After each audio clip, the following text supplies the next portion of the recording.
Do we have any questions, observations, or discussion points from the week? Actually, I read something very nice the other day. It said, what did it say? So when a snake, one of the monks said, when the snake bites you, instead of dwelling on why the snake bit you, Yep. instead of focusing on healing, you just dwell on why the snake bit you. That's stupid. Instead of, yeah, I see what you mean. Yeah, that's right. I understand what you mean. That's like saying, that in that same context, it's like if someone threw a burning hot coal at you, right? And you catch it, you're like, I wonder how they heated this coal. Did they use fire, boiling water? Meanwhile burning, rather than just dropping it. It's just, yes, I can totally agree with that. That's the whole game of letting go. It's to align with surrender and release, so that anytime anything comes up which is of a unpleasant or forceful or resistant nature, you drop it. But the thing is that we think that by thinking about it, it's going to resolve it, but it's the thinking that caused the problem in the first place. Because it's the way that we think about it is that's causing the problem. Does that make sense? So it's the wrong tool. That's the problem, is that we try to use the same tool that created the problem to resolve the problem, as opposed to use a different tool, which is what sensing's for. You just have to be willing to sense it. Remember we spoke about it last week, we're like, it's not going to kill me, so I'm going to allow myself to sense it, and that's the whole feel it to heal it piece. Just let it actually be on your system. Even though it's unpleasant, you letting it be there allows it to dissipate, which is cool. Yeah. And it's such a great skill. It is probably one of the greatest skills in life, is the ability to let go, in my opinion. Because within that letting go, it reveals your elevated levels of consciousness, meaning peace, joy, love, happiness, positivity, freedom, gratitude. All of those are in there naturally. Another way to say it is the sun's always shining. Right? You know? Where'd you see that quote? Yeah, I think so. Where did you see the quote there? One, I don't know where it popped up on my Instagram or something. Yeah. Instagram can be good if you curate it, meaning when you see something you like it, and if it's rubbish and it doesn't feel good, click on the top and make it not interested, or you don't want to see that.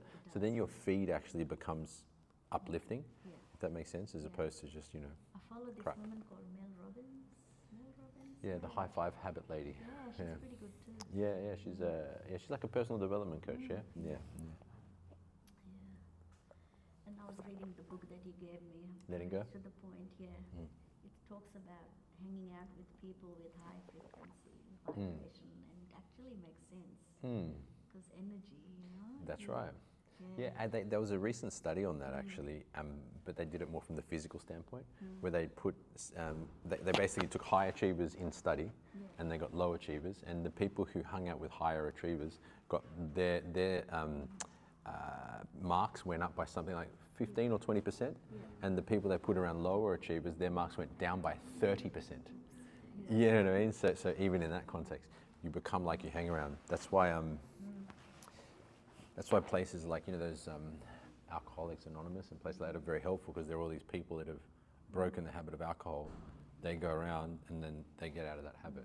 That's why even a group like this, we're coming here with a sincere intention to uplift ourselves personally and spiritually, can feel quite nourishing to do it. And the more you do it, the better. Yeah, the more you come, the better, because it's literally like, let me think of it simply. Do you guys drive electric or petrol-based cars? I don't drive. Petrol. Okay. So if you don't have any petrol left, what happens? Car doesn't run. So you go to the petrol station, you fill up. It's the same shit with your human body. You want to plug in to the petrol of the higher fields of consciousness. Meditation, spiritual groups, reading, being around people that have a good vibration is just uplifting. Yeah. Back home in my country, all the old uncle, aunties, grandparents, they used to go to this spiritual group, and they used to sing, and someone like guru will talk and they'll listen, and I used to what the fuck they're doing, and now it makes sense. Yeah, for sure. Yeah. It gives them purpose, right? Yeah, absolutely. And it tunes them into spiritual energy Yeah. essentially is very simple. It's just upward levels of consciousness. If you are in an upward level of trajectory of consciousness, you're moving into your spiritual field. It's not that complicated, because you say spiritual sometimes and people go, oh, I've got to go smoke weed and live in Byron and go woo woo, but it's not that. It's just an elevated field of consciousness. That's it. It's an upward flow as opposed to a downward pull, let's say. Downward push maybe is a better word. Yeah, so it's pretty simple. Hang around with good people, read good books, get into good energy. So I'll put this on silent. Oh, it's Melissa. Oh. I'll quickly Simo. take it. Simo? Hi, Simo. Mike said hi, Simo. I'm in the middle of a class. Is everything okay? How's it going? Sorry, am I interrupting? Yes, you are. Is everything okay? Oh, no, so I just wanted to know if am I cooking dinner for you and Noah tonight? Yes, please. But, okay, cool. Okay, thanks. Bye. Sorry, that was very important. Melissa was asking if she needs to cook dinner tonight. Oh. So that's very important. So what's the answer? Very important. But she always I'll put it on an airplane. Yeah, pretty much. Unless she says, I can't be bothered, can you pick something up? She'll tell me if I've got to go past cold or whatever. But yeah, what other discussion points, ideas, questions, observations do we have from the week? Anything? nothing. The monk thing, the snake. Yeah. Yeah, that's the thing. We're also very conscious of our physical lives, right? We shower, we eat, we sleep, we make sure we're wearing nice clothes, we put perfume and makeup and deodorant. All wonderful things, don't get me wrong. I'm not anti-showering, don't get me wrong. But what I'm getting at is that doing the same thing for your emotions, doing the same thing for your mind and for your spirit, it should be Yeah. equally balanced, right? Even if you look at the maths, right? What's the maths on a cell? On dense matter. We are less than 1% dense matter. We are 99% and more of non-physical, meaning energy, emotion, mind and spirit. So that's where the focus needs to go. Meaning, we try to control the physical. We try to make the physical world bend to satisfy our emotional condition, but that's a losing game because you can never control the physical world and keep it in a certain way. You can't make a person act the way you want. You can't keep a place looking exactly the same every time. It's always changing. Sure, you can keep your room looking similar, but it's going to evolve and change over time. See what I'm getting at? So if your happiness is based on the external world, it's a losing game. You just can't win that game. That's so true. Right? So, and the Buddha said it, right? Do not seek happiness without, seek it within, right? Which is the truth of it. It's like, I choose, and I heard another guy say this well, he said, if you can be in a bad mood for no reason at all, why not be in a good mood for no reason at all? You know, like you're just allowing yourself to tune into a negative frequency and getting stuck in it. And then, but then it seems a little hard that when you're in that mood, maybe you're not feeling good, maybe you're feeling a bit down or whatever it might be. The idea there is to just reach up. We spoke about this, I think last week, was it? We were saying sometimes when I'm feeling a bit low, it's hard to go from that low straight to enlightenment. I can't go straight to peace. So you go, okay, instead I'm just gonna get fucking angry instead. What TJ's been saying lately is that he gets blissed off. Yes. Yeah, so he gets pissed off, which is kind of like, blissed off is, I like it because it's like you're coming up through anger in order to go towards bliss, which is a loving frequency, right? So if you are feeling low, just get blissed off. Fuck this, on my way to happiness. What the book about? What is Dalai Lama's book, Art of Happiness? Have you read it? It's pretty good. I think I may have flipped through it. I don't think I fully read it though. Yeah, and it's got a picture of him on the cover. Yeah. I think he calibrates at like 540 or 600. The Dr. Hawkins, who does calibrations for the scale of consciousness through kinesiology. I think the Dalai Lama calibrates pretty high. Perhaps so. Yeah, for sure. Yeah. I've found like one of the things, like when I'm feeling low and I can't seem to get back up, it's often the devotion to the higher power that I've forgotten. And like as soon as I remember it and start incorporating that devotional element, it's like all of a sudden something flicks. Even if I'm on a physical level, something's not right and struggling, and I remember it's like, oh, like I could just surrender all of that to God. He'll sort whatever. Like I don't need to think about it. It's all for the highest good. I'm not even like a really religious guy. It's not like a belief thing, it's just a feeling thing. Like I don't have to sort all this out. And then like I said, then I kind of click something back and I get back on 100%. track. Yeah, brother. Yeah, I do remember there being multiple occasions where we've talked about it, and that's been the kind of missing ingredient, because I've asked you, and what's your process? And that was always the missing link on a couple of occasions, I remember. The thing about tapping into God or a higher power is that it's just opening your mind to the context. So as we sit here, you might be listening to what I'm talking about, you might be feeling your butt in the seat, or you might be in your own head thinking about something, right? But if you open yourself to the context of the room, already that creates a sense of ease, because you're expanding your sense of awareness, which actually feels good when you feel more connected. Make sense? So yeah, that devotion element, the God element, spirit, the Tao. If you're a scientist, you can say the quantum field. You can say, yeah, I'm tuning into the quantum field. Then that will allow you to expand. And then what happens? Okay, so now we're thinking, oh wow, I don't have to think about it. And you open your mind up, it starts to bring a sense of ease, right? And there's a saying from Proverbs, and that's attributed to the wise King Solomon, where he said, as a man, but I think he meant man or woman, I don't think it was gender specific, as a man thinketh in his heart, so is he. Meaning, often we attribute thinking to the head, but thinking in the heart is actually not only what King Solomon was talking about, that's actually what Wing Chun talks about. Because in Kung Fu, they talk about Nim Tao, or mind. And in old Chinese philosophy, it was believed that the heart is that which thinks. So you think from your heart. There's another saying in Wing Chun also that says, punch from the heart. So it's like you're coming from the heart, from a physical point, but also from an energetic point. Now, what does that mean? What are you talking about, think from the heart? As a man thinketh in his heart, so is he, means that the vibration you hold within your heart will lead to how you experience life. But not only that, it goes further. So meaning, if you're thinking joy in your heart, you start to experience joy. But if you experience joy in your heart, but as you hold in your heart, for example, something you wish for your life, it tends to draw that to you. Meaning, if you think of evil things constantly, you'll start to see and reinforce those evil things. If you think of loving things, or you think of wealth, or whatever it might be, if you hold it within your heart, it's the idea is that draws it to you. You start to see it in life, and it reflects it to you. So that's kind of what pretty much all the masters have been teaching us throughout time. But that key detail there is, the one of as you think in your heart. I think that's an important one, because oftentimes when we think just with this. But if you think with your heart, you create a much more powerful experience. Because it's emotion that drives us, right? Like you can be thinking something, but if there's no emotion to it, it won't necessarily evoke action.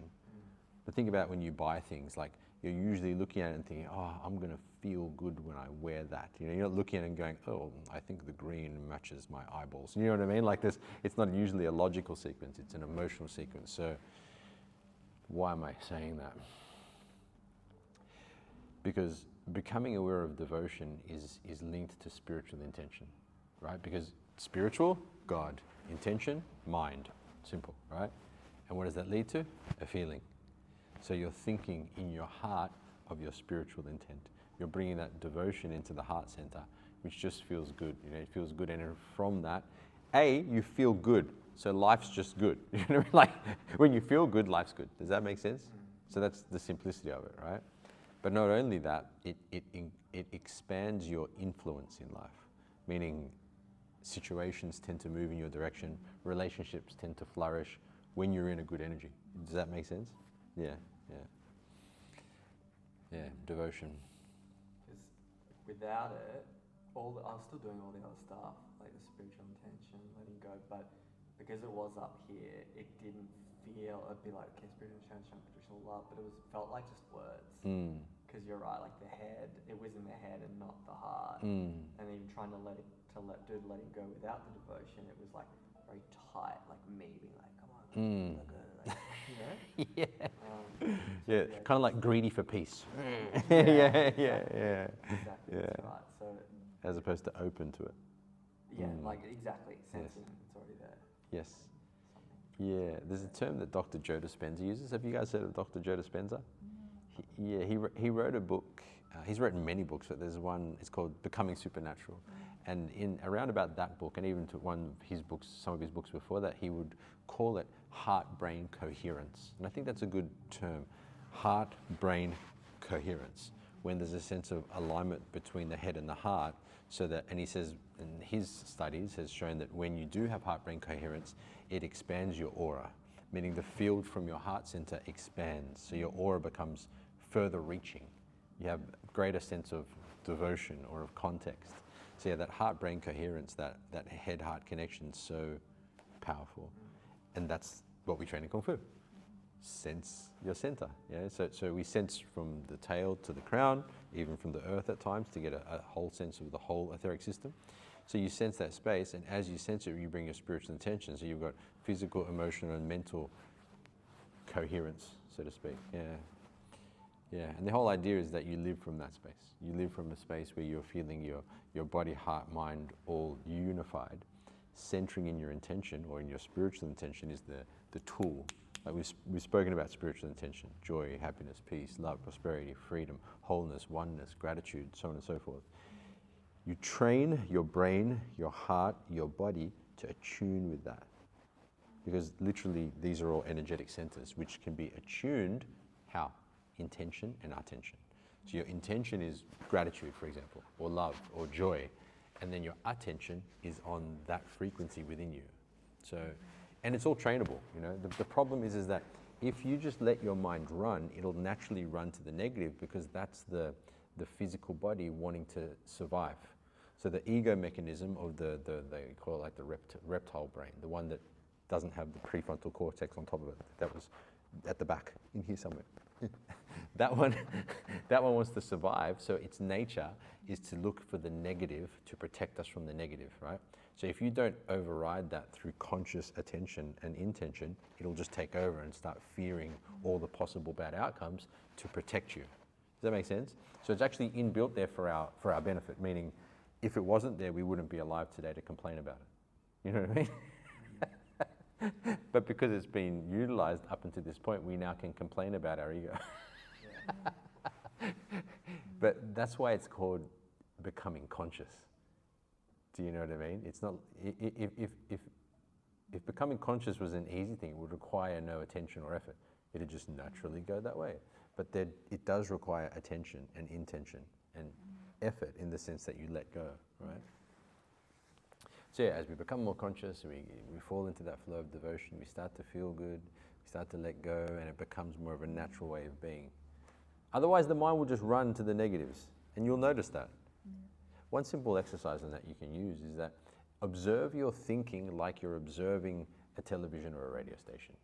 Most of the time, the problem comes because we think that we have complete authority and ownership over our thinking patterns, and then that'll either bind us into a sense of guilt, shame, anger at ourselves for our thinking. Does that make sense? This is a bit more of a higher level concept.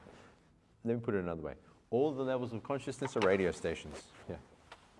All these levels are just radio stations. And according to whatever you're attuned to will be the quality of the thoughts that are coming up.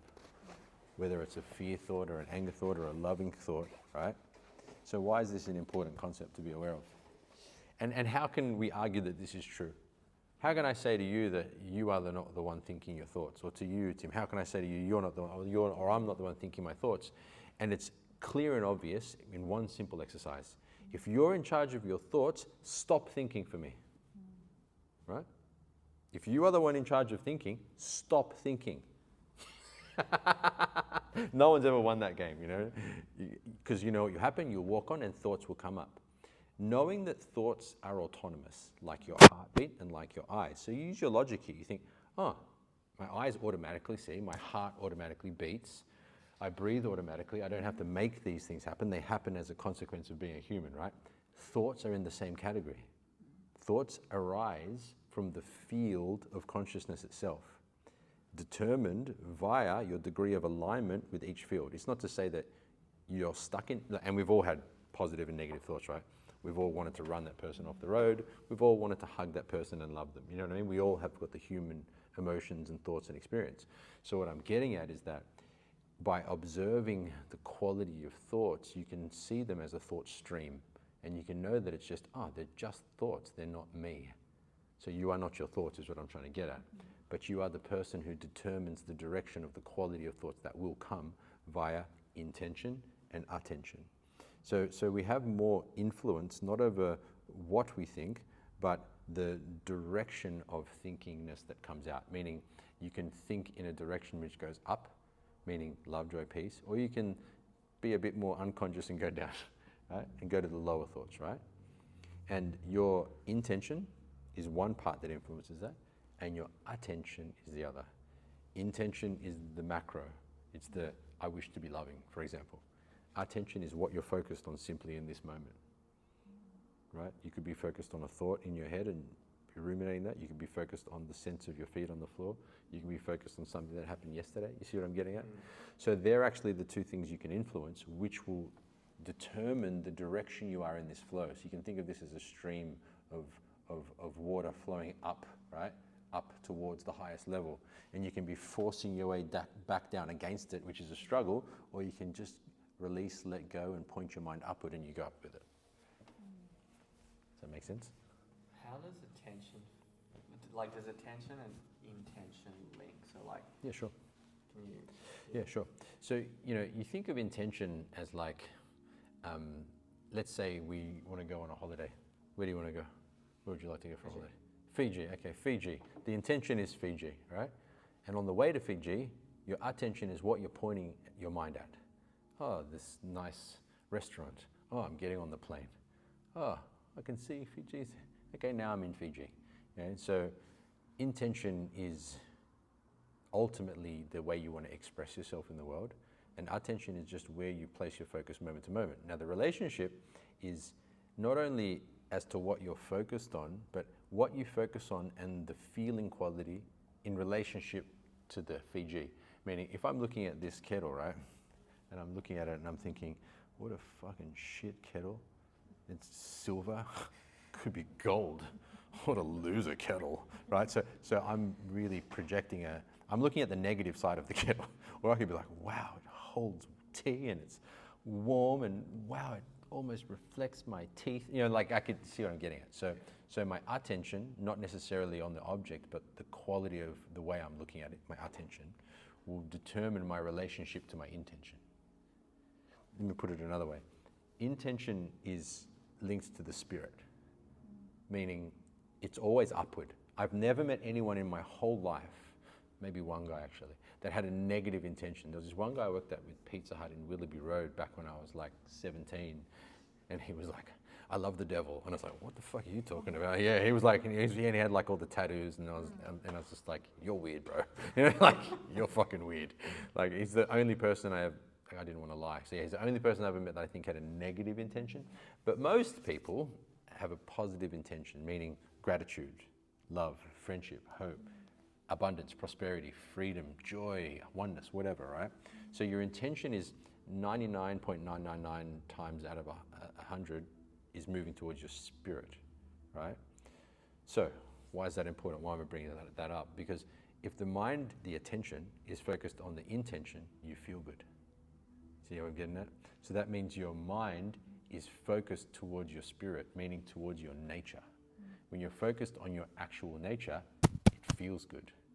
So the attention focused in the right way on your intention, right? Meaning looking at a thing in a way which leads to your intention.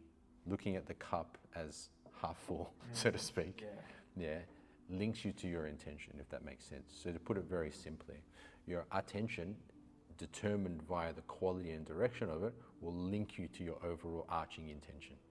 Got it? So it's kind of like a springboard. Because, for example, another simple example is when we do our meditation, you know how I say to you guys, imagine a person, place, event, or experience which helps you to feel the emotion of your intention, right? So you're using your attention on a thought of a future or past experience to link you to your intention, which is the overarching field of consciousness you're wishing to express in life. Get it? So the attention is more of a micro tool, and the intention is more of a macro experience, is another way to put it. Yeah. But ultimately, you know, you can use either. That's the thing. Like Dr. Hawkins would say, you can use contextual or content-based focus, and either one helps, right? Because if you think about that person that you love and that you adore, and you think about them with full attention on the content of that person, and that brings you into that feeling quality, wonderful. Or if you just focus on the feeling quality that that person naturally brings up, as opposed to thinking about them, wonderful. You're also, once again, at the goal, so to speak, goal. So yeah, that's the simplicity of that. Because the more I've trained and the more I've observed people, the more I've noticed that that's the main things we have influence over. Attention and intention. And via those things, your actions come from that. Your thoughts, your feelings, and your actions come from the quality of your intention and attention. The loving person does loving things. The angry person does angry things. You know, so it's quite obvious when you map it out in that way. The problem that most of us have is that we think that we control the external world. And we think that the external world, the job, the relationship, the money is what's going to influence our internal world. It's not that. It's literally our attention, what you're focused on. You know, there's who was it? What's that guy that was in jail for ages and then in South Africa? Nelson Mandela. Yeah, he said that he found freedom in jail. I mean, that's an obvious power of attention and intention, right? Being able to focus in a shithole, but being able to focus in a way which led him to a sense of freedom, and then further the expression of his life, it kind of was an example of that, right? Yeah. Does that clarify it a bit for you? It does, yeah, it does a lot. I'm thinking of a practical situation, which is being at work, and let's say one of the spiritual intentions is inner peace, and I'm in a scenario where everyone's just frantic, I'm freaking out and stressful. And when I look at that scenario, it feels hard to use attention to focus on something which aligns to inner peace, because the physical level, that doesn't seem to be there. So, but then, yeah, so that's what I had in mind. And then you talked about that kind of contextual, I kind of feel like I can still just hold the intention for inner peace, even if it's hard to find something to put my attention on, which aligns to it. But, yeah, I don't know if you've got any. No, it makes perfect sense. And like if we look at that situation, that's a perfect example of what we're talking about. So he sees the Sterno Inferno at work. He walks in all on fire because that's what he Sterno, his last name's Sterno. So I call him the Sterno Inferno because it's funny. Anyway, coming back to it. So the Sterno Inferno gets to work and there's shit going on everywhere, right? And it's precisely what you said describes the thought pattern that most people buy into. You said, I see all this shit going on and everyone's frantic and there's nothing that I can see to focus on that gives me a sense of inner peace. That's the problem, is that you're looking for it outside of you when the inner peace is inside. Do you see what I mean? So it's a perfect example because we're so conditioned to believe it's the external world that gives us everything we want. You know, you get the marks, you get the job, you get the car, you get the relationship, you get the money, and then you're happy. Whereas you could just focus on being happy and then have those things come as well, but just be happy on the actual experience of it. So that was a perfect example, because if you think about the process of what you said, the whole time, even your look was like you were trying to look for something that provides you a sense of inner peace, right? Whereas the sense of inner peace is literally inside.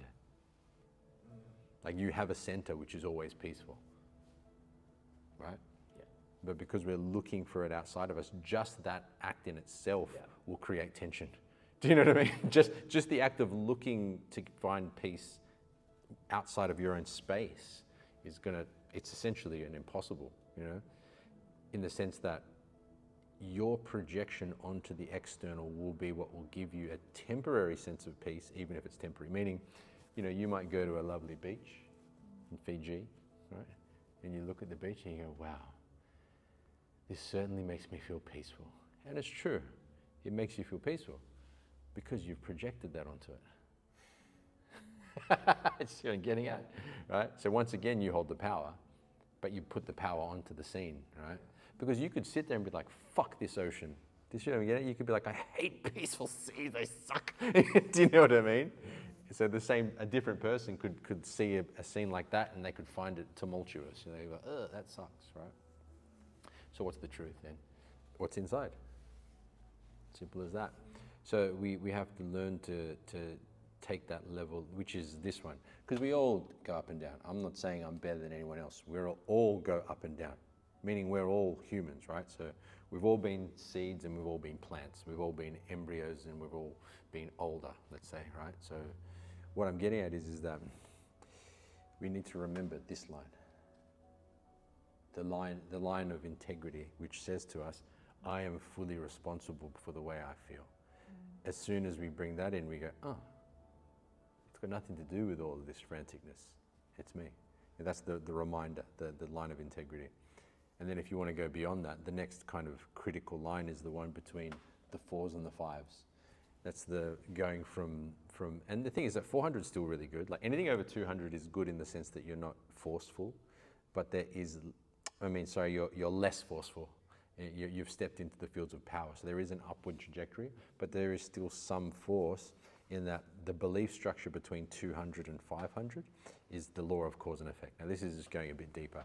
Cause and effect is true to a point, meaning non-linear is the ultimate, meaning a state of love, a state of wholeness, a state of oneness and connection, that's the ultimate.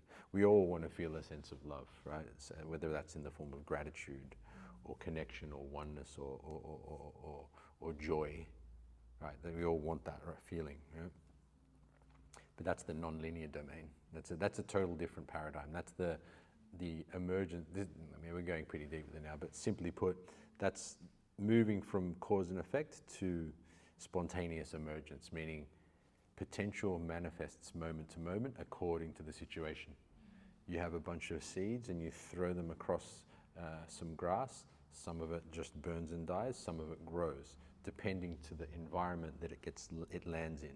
Meaning our potential as humans will manifest according to a situation. Yeah, this is going to the higher levels, and I mean it's not that complicated.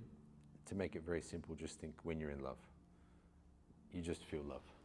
You just feel joy. Everything feels great. The bread, the toast gets cooked perfectly. Someone pisses you off, but you don't get pissed off. You know what I mean? Like they cut in front of you in traffic, like, oh, they must be having a bad day, right? So I mean, that's a non-linear feeling. You're not trying to force anything. So coming back to stop looking outside. That's the game. And in Kung Fu, the Kung Fu approach is to center. The center is literally your center. It's this. It's from your tail to your crown. And you're Hindu, right? Yeah, we said that, we clarified that. Yeah, so the chakra system was outlined by the Hindus, yeah, and with the energetic centers of energy, which are in the center of your body. The energetic centers in the center of your body. They're also up there on, that one's a combination of the Chinese meridian chart and the Hindu chakra system. And you can also see the aura shining from it. But in simple practical terms, take responsibility for emotions, point your attention on things which uplift your vibrational quality, and train yourself to continue to do that over and over and over and over so it becomes your new baseline. Because essentially what we're all doing is we're all just increasing our baselines, so that, we stop hanging out in, for example, fear, and we start moving to desire. Oh, I really am sick of feeling afraid and I want to get a new car. Okay, good, I'm in desire now. Oh, okay, this car's not that good enough. I'm so blissed off, I'm starting to get angry that I'm not happy with my car, right? So then I say, I'm glad then I start to feel proud that I'm not fearing anymore. So I move up to pride and I go, okay, now I've got a new baseline. And then I take courage and I say, okay, I'm gonna start to just I'm sick of feeling like I'm better than everyone else. Doesn't feel right.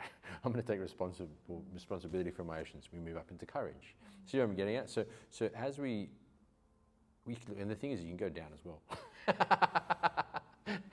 But because we're all working to improve ourselves, the game is to go up, to feel better, right? And another way to put it is that as you progress through this map, as you level up your consciousness, the degree of happiness increases. So you become happier and happier and happier the higher your level of consciousness goes. That's been my own direct experience. I've observed it in countless students over the decades, but it's also the kinesiological fact when tested via kinesiology that the higher your level of consciousness, the greater degree of your happiness. Yeah,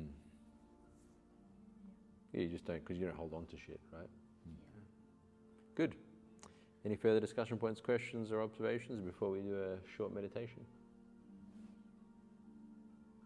Alrighty, let's do it. Okay, sit comfortably and take some deep breaths. Calm, deep, conscious breaths.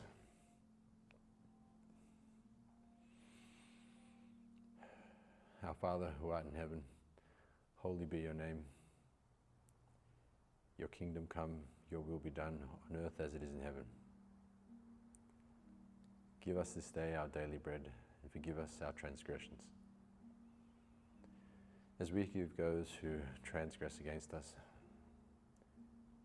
And lead us whilst being in temptation, and deliver us from evil.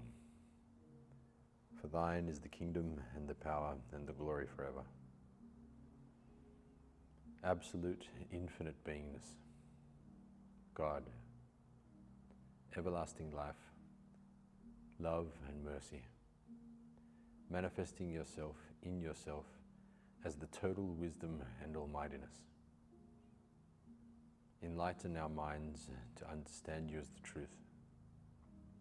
Clean our hearts to reflect your love towards you and towards all other human beings.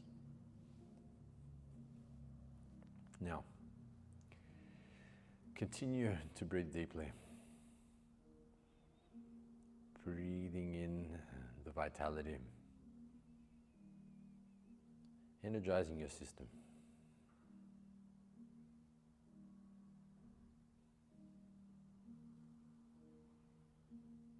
Every moment,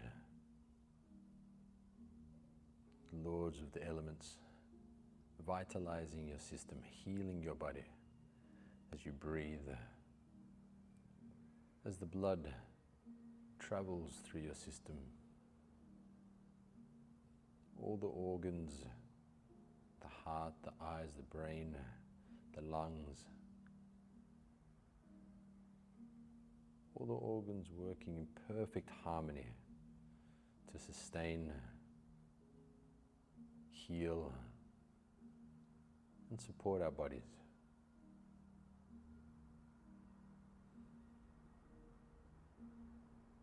Bring a sense of gratitude for all the work that goes on within your body so you can live in it. The feet and the legs that carry you around, the arms and hands that do work for you, the brain that thinks, the heart that feels, the vitality and energy in the belly, the eyes that see, the lungs that breathe.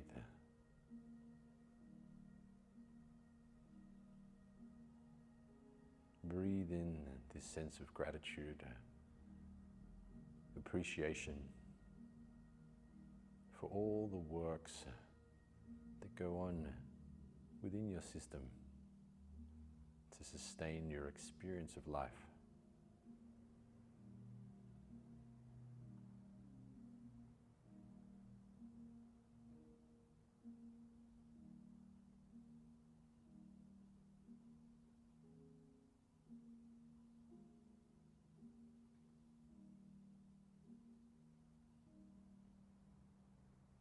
Deep, calm, peaceful breaths.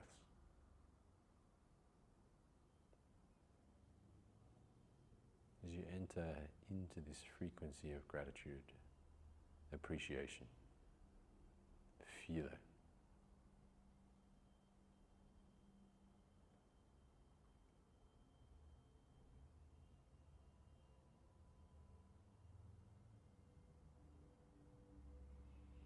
And as you rest in this vibrational quality, this feeling quality, sense now the center.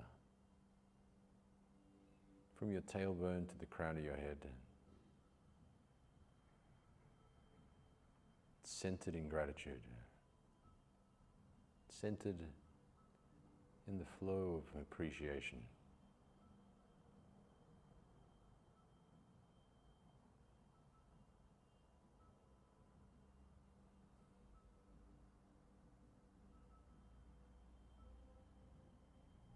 Feel it in your heart.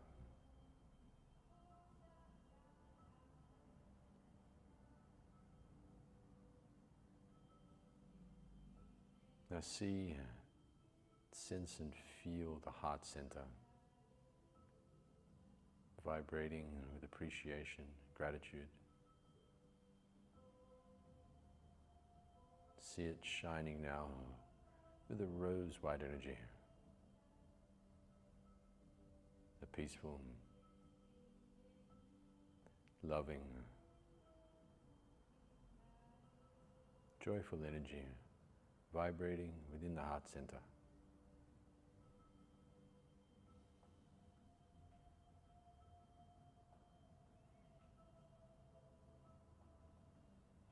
As you continue to breathe deeply, expand this rose white sun to see it covering the whole planet.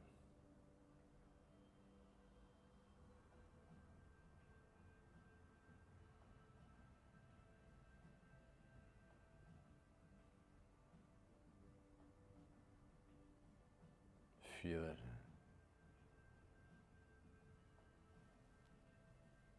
See it.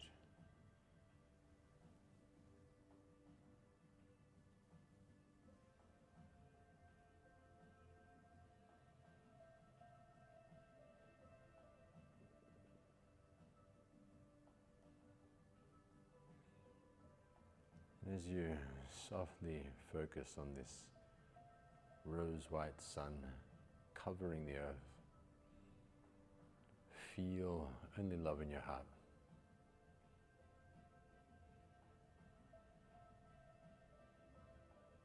Love life.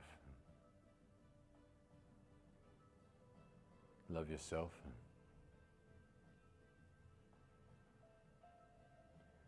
And love all other human beings.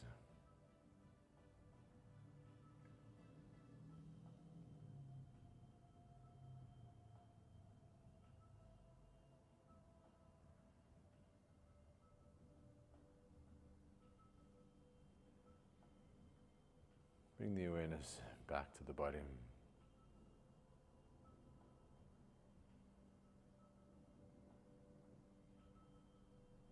Bring the awareness back to the room you're in.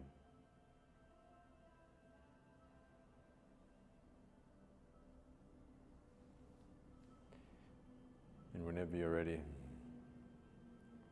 you can open your eyes.